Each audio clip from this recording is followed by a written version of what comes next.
എല്ലാവർക്കും നമസ്കാരം.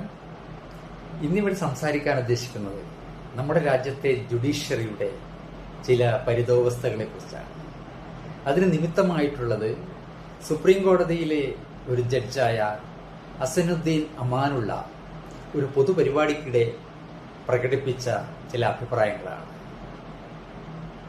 ജസ്റ്റിസ് അമാനുള്ള പറയുകയുണ്ടായി, ജഡ്ജിമാരെ ലേബൽ ചെയ്യാനുള്ള പ്രവണത സമൂഹത്തിൽ വർദ്ധിച്ചു വരികയാണ്. മാധ്യമങ്ങളിൽ, വിശേഷിച്ച് സോഷ്യൽ മീഡിയയിൽ ജഡ്ജിമാരെ ആ ജഡ്ജ് ഒരു ലിബറലാണ്, മറ്റേ ജഡ്ജ് ഒരു കൺസർവേറ്റീവാണ്, അതിനപ്പുറത്തെ ജഡ്ജ് ഗവൺമെന്റിന്റെ ഒരു പ്രോ ഗവൺമെന്റാണ്, ഈ നിലയിൽ ലേബൽ ചെയ്യുകയാണ്. ഇത്തരം പ്രവണതകൾ ശരിയല്ല എന്നാണ് ജസ്റ്റിസ് അമാനുള്ള പറയുന്നത്. എന്നു മാത്രമല്ല, ഈ ലേബലിംഗ് നമ്മുടെ ജുഡീഷ്യൽ സംവിധാനത്തിനെതിരെയുള്ള ഒരു അറ്റാക്കാണ്. അതുകൊണ്ട് ഒരിക്കലും അംഗീകരിക്കാൻ പാടില്ല. പൊതുജന ശ്രദ്ധ അതിനെതിരെ പതിയണം എന്നാണ് ജസ്റ്റിസ് അമാനുള്ള പറയുന്നത്. ജസ്റ്റിസ് അമാനുള്ള പറയുന്നു, ഒരു ജഡ്ജ് ഒരു വിധി പുറപ്പെടുവിക്കുന്നത് അയാളുടെ വ്യക്തിവൈശിഷ്ട്യത്തെയോ അല്ലെങ്കിൽ രാഷ്ട്രീയ പാർട്ടി നിലപാടുകളോമായോ അടിസ്ഥാനമാക്കിയിട്ടല്ല. നിയമവും റീസണിങ്ങുമാണ് ഏതൊരു ജഡ്ജിയുടെയും പ്രവർത്തനത്തിന് അടിസ്ഥാനമായിട്ടുള്ളത്. ജഡ്ജിമാർക്ക് കമ്മിറ്റ്മെന്റ് ഉള്ളത് ഭരണഘടനയോടും നീതി വ്യവസ്ഥയോടും നീതിയോടും മാത്രമാണ്. അതുകൊണ്ട് ഈ രീതിയിലുള്ള ആക്രമണം ഒരിക്കലും അംഗീകരിക്കാൻ പാടില്ല എന്നുള്ളതാണ്. ജസ്റ്റിസ് അമാനുള്ള പറയുന്നു, ജഡ്ജിമാരെ ഇങ്ങനെ ലേബൽ ചെയ്ത് നോട്ടപ്പുള്ളികളാക്കാതെ വെറുതെ വിടൂ, അവരുടെ ജഡ്ജ്മെന്റിനെ ശ്രദ്ധിക്കൂ, അതിനെ വിലയിരുത്തൂ എന്നാണ്. ഇത് തികച്ചും ന്യായമായ ഒരു സംഗതിയാണ്, വളരെ പ്രധാനപ്പെട്ട സംഗതിയാണ് ജുഡീഷ്യറിയെ സംബന്ധിച്ചിടത്തോളം. കാരണം ജഡ്ജല്ല, ജഡ്ജ്മെന്റാണ് ജുഡീഷ്യറിയെ സംബന്ധിച്ചിടത്തോളം ഏറ്റവും പ്രധാനപ്പെട്ടത്.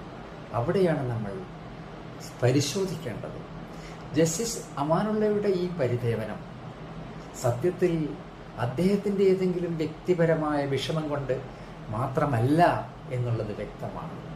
അദ്ദേഹം പറയാൻ ഉദ്ദേശിക്കുന്നതായി എനിക്ക് തോന്നുന്നത്, ജുഡീഷ്യറിയിൽ സമീപകാലത്ത് പബ്ലിക്കിന് ഉണ്ടായിട്ടുള്ള സാവധാനത്തിലുള്ള വിശ്വാസ നഷ്ടത്തിൻ്റെ ഒരു ട്രെൻഡിനെ പറ്റിയാണ്.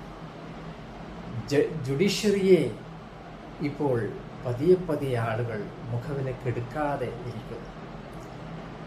അതൊരു വലിയ അപകടകരമായ ഒരു പ്രവണതയാണ്. ജനാധിപത്യത്തിൻ്റെ ഏറ്റവും പ്രധാനപ്പെട്ട ഒരു നെടും തൂണാണ് ജുഡീഷ്യറി. അത് നിലനിൽക്കണമെങ്കിൽ വളരെ അതിലെ ട്രസ്റ്റാണ് ഏറ്റവും പ്രധാനപ്പെട്ട, വിശ്വാസ്യതയാണ്, അതിൻ്റെ പവറല്ല.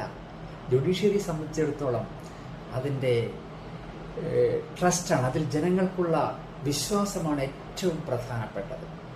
അതിൻ്റെ പവർ കൊണ്ടല്ല ജനങ്ങൾ ജുഡീഷ്യറിയെ അംഗീകരിക്കുകയും ഉയർത്തിപ്പിടിക്കുകയും ചെയ്യുന്നത്. ഈ ട്രസ്റ്റിന്മേലുള്ള പൊതുവെ ജനങ്ങൾക്കുള്ള നഷ്ടം കേവലം ലേബലിങ്ങിൽ തുടങ്ങിയതല്ല, അത് എത്രയോ മുമ്പേ ആരംഭിച്ചിട്ടുള്ളതാണ്.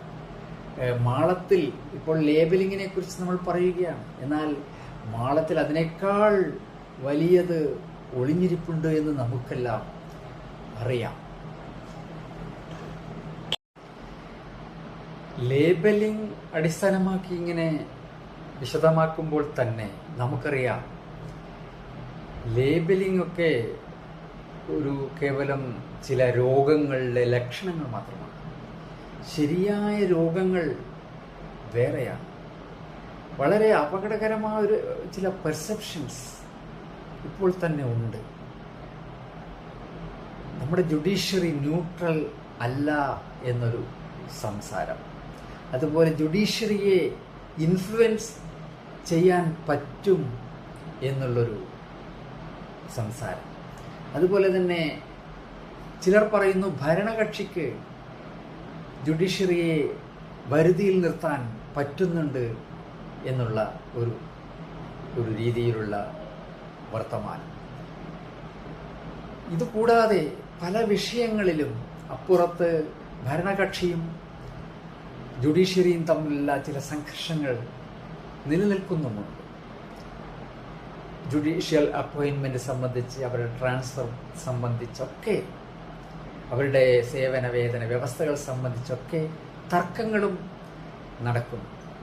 ഇതൊക്കെ കൂടി ജുഡീഷ്യറിയിൽ ഒരു സംശയാസ്പദമായ കാര്യങ്ങൾ നടക്കുന്നു എന്നുള്ള ധാരണ പരക്കെ ഉണ്ട്. ഇതൊക്കെയും നമ്മുടെ വ്യവസ്ഥയെ അപകടത്തിലാക്കുന്ന സംഗതികളാണ്. ഇവയൊക്കെ തന്നെ അലിഗേഷൻസ്, അതായത് പ്രതിപക്ഷവും മാധ്യമങ്ങളും മറ്റു തൽപര കക്ഷികളും ഉയർത്തുന്ന ആരോപണങ്ങൾ മാത്രമാണ് എന്ന വാദമുണ്ട്. ശരിയായിരിക്കാം, ആരോപണങ്ങൾ മാത്രമായിരിക്കാം. എങ്കിൽ പോലും ഈ രീതിയിലുള്ള സംശയം ഉയരുന്നത് തന്നെ ജുഡീഷ്യറിയെ സംബന്ധിച്ചിടത്തോളം ഒരു അപകടത്തിൻ്റെ സൂചനയാണ്. ജുഡീഷ്യറിയെ സംബന്ധിച്ചിടത്തോളം ഞാൻ നേരത്തെ സൂചിപ്പിച്ചതുപോലെ അതിൻ്റെ പവർ അല്ല, അതിൽ ജനങ്ങൾക്കുള്ള ട്രസ്റ്റാണ് പരമപ്രധാനമായിട്ടുള്ളത്. അത് നിലനിർത്തുക എന്നുള്ളതാണ് ജുഡീഷ്യറിയുടെ ഒരു ചലഞ്ച്. അത് നിർവഹിക്കുന്നുണ്ടോ എന്നുള്ളതാണ്. പബ്ലിക് ട്രസ്റ്റ് നഷ്ടപ്പെടുന്നൊരു സാഹചര്യത്തിൽ ജുഡീഷ്യറിക്ക് നിലനിൽപ്പില്ല, ജനാധിപത്യത്തിനും നിലനിൽപ്പില്ല എന്നുള്ളതാണ് പരമപ്രധാനമായിട്ടുള്ള കാര്യം.